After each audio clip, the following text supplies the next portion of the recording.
Okay, very good day. So, saya dari kumpulan 4.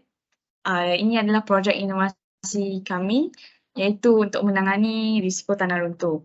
So, nama ahli kumpulan saya Suganti, then Rishi Tren, Shalma Ragan, Muhammad Azwan Firdaus, Naresh dan Arwin Raj. So,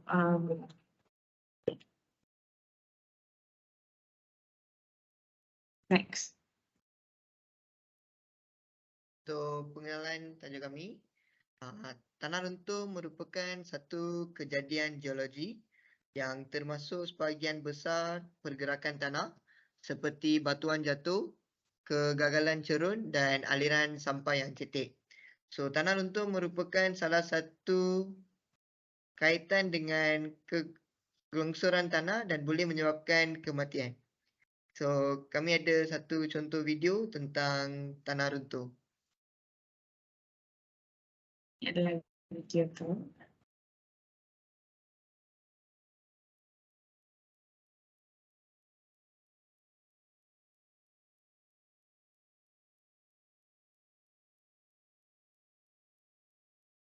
Ini adalah contoh tanah runtuh yang berlaku di Genting Highlands. Uish, bahaya ni. Dahsyat.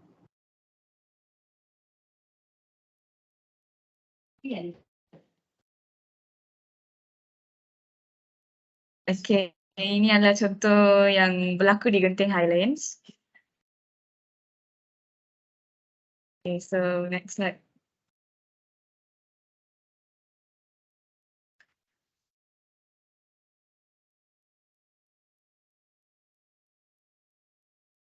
Okay, so terdapat pelbagai faktor-faktor untuk tanah runtuh.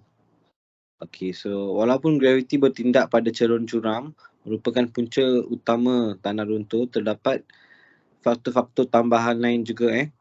So terdapat banyak faktor. So saya akan cakap yang kita ada kat sini. So hakisan oleh sungai atau glacier atau ombak laut yang menghasilkan cerun curam. Okay, and then next faktor selain tu cerun batu atau tanah yang lemah akibat terpu oleh cairan salji atau hujan lebat. Ni yang antara biasa kita dengar. Lepas tu gempa bumi yang menghasilkan ketegangan yang menyebabkan cerun lemah runtuh. Seperti contoh lihat pencairan liquefaction. Lepas tu letusan gunung berapi menghasilkan mendakan abu, hujan lebat dan aliran sampah. Tapi yang ni tak berlaku dekat Malaysia. Okay, selain tu gegaran mesin, trafik, bahan letupan, mala guruh mungkin mencetuskan keruntuhan cerun lemah. Selain tu tampungan berat melampau yang terhasil dari pengumpulan hujan atau salji, timbuhan batu atau biji daripada timbuhan sampah atau struktur binaan manusia yang memberi tekanan kepada cerun lemah hingga runtuh dan struktur lain seperti macam bangunan yang terlalu berat tapi dia tak buat planning yang betul, yang tu juga faktor tanah runtuh. Selain tu tekanan air bawah tanah bertindak menjadikan cerun tidak stabil. And then yang paling last faktor adalah pada tanah cetek, penebangan tumbuhan berakar dalam yang mengikat colluvium kepada batu asas. So yang ini adalah faktor-faktor tanah runtuh. Okay, so next saya akan serahkan kepada teammate saya.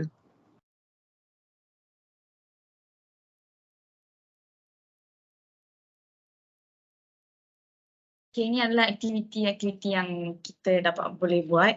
So first adalah memastikan pembangunan terancang dilaksanakan. Yang kedua yang kita boleh buat adalah menanam semula pokok-pokok yang ditebang. And then lastly, as membina sistem perparitan yang efisien. So next kita akan tengok perbincangan yang kita telah buat dalam grup kita, kami.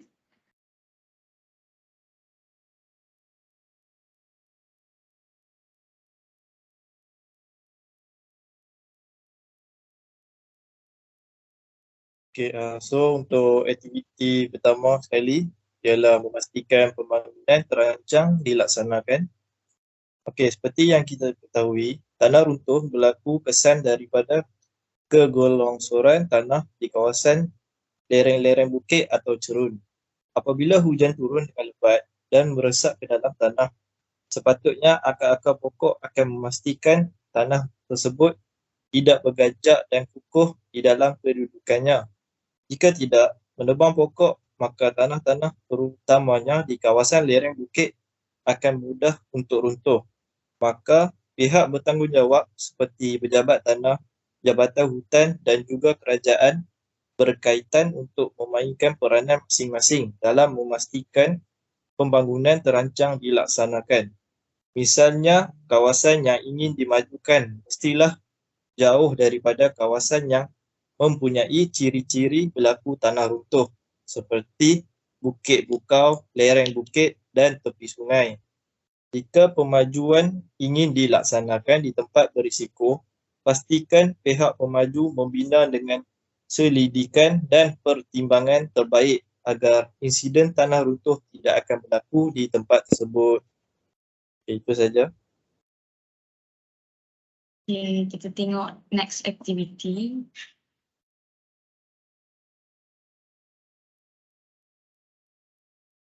Okey, so kita juga perlu menanam semula pokok-pokok yang ditebang. Jabatan Hutan perlu mengarahkan pekerja-pekerja atau pembalak untuk melakukan semula penanaman hutan. Langkah ini harus dilaksanakan sekiranya tempat tinggal kita atau kawasan yang dibangunkan berada di lereng-lereng bukit. Seperti yang dimaklumkan di atas, pokok-pokok bukan sahaja berperanan penting dalam menyedot karbon dioksida dan menghasilkan oksigen, tetapi ia juga perlu memastikan tanah yang kita pijak kekal pada kedudukannya. Apabila pokok ditebang dan tidak ditanam semula, jadi kawasan taran hujan akan berkurangan dan menyebabkan pelbagai bencana alam seperti tanah runtuh dan banjir kilat. Jika pembalak tidak melakukan penanaman semula, tindakan tegas perlu diambil oleh pihak yang sepatutnya. Maka setiap aktiviti yang melibatkan penebangan pokok seharusnya diikuti dengan penanaman semula pokok bagi menghindari tanah runtuh. Okey, seterusnya. Activity last.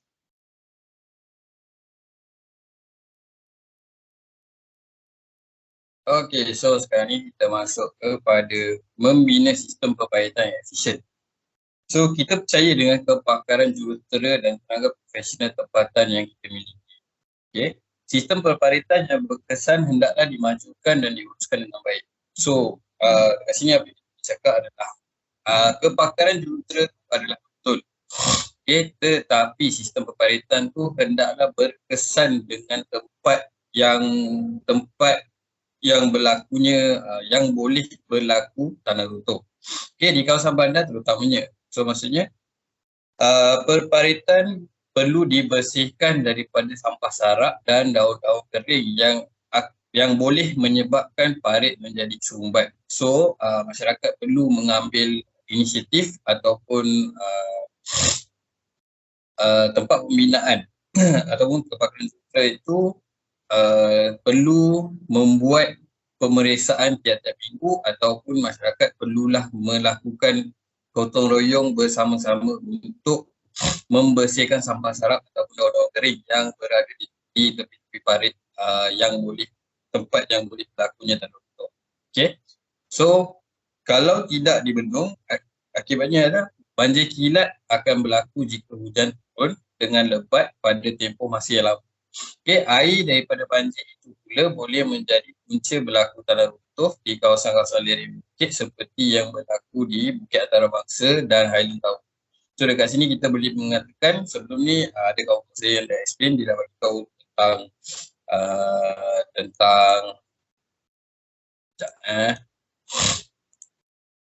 tentang penanaman semula pokok, okay, and then pembangunan terancang. Maksudnya pembangunan bila dia masuk pada fasa pembangunan perlu dibuat dengan elok. Maksudnya kita perlu selidik tanah tersebut sebelum kita buat pembangunan yang betul dari infrastruktur yang betul. Okey, penanaman pokok adalah benda yang penting untuk kita mengelak daripada berlakunya tanah runtuh di mana akar itu akan menarik sisa-sisa air yang berada di dalam tanah. So kalau kita lebih memotong pokok ataupun membuang pokok daripada tanah, so di situ boleh berlakunya tanah runtuh kerana pengaliran air di bawah tanah yang boleh mengakibatkan tanah tu jadi lembut.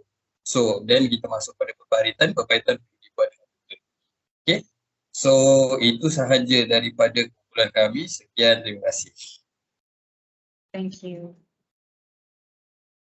Okay, thank you Terima guys. kasih guys. Okay. Thank you guys. Thank you guys. Thank you Azwan.